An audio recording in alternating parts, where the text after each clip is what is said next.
1 करोड़ नौकरी देनी तो दो, कूड़ क्यों मारा कौम के सामने? या तो इतनी वड्डियां बड़ा ना मारो, इतनी वड्डियां बड़ा ना मारो, जो बड़ा मारो तो फिर जने बनो।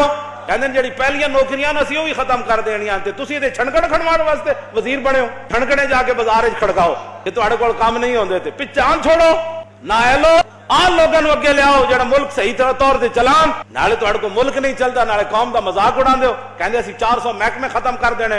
नहीं तुसीं तो मुल्क नूं खत्म करने वास्ते टुरे हो। क्यों खत्म कर देने? क्यों खसारा होया? उदा हिसाब इधर उधर की ना बात कर, मुझे ये बता कि काफिला क्यों लुटा।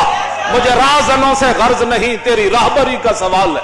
सिर्फ मौलवियों वास्ते तुहाड़ियां फौर्सा रह गई, सिर्फ नामूस रिसालत के खिलाफ तुहाड़ियां फौर्सा रह गई। मस्जिदां दे स्पीकर लाने वास्ते तुसीं रह गए हो। उधर मुंह नहीं करते, उधर जाओ ना कश्मीर लड़ो। सिर्फ देखना कि मौलवी खादिम जो है तकरीर किधर करने जा रहा है, इसका पर्चा काट दो क्योंकि ये तकरीर कर रहा था। ये भी कोई बातें करने वाली, दब के मार जाओ।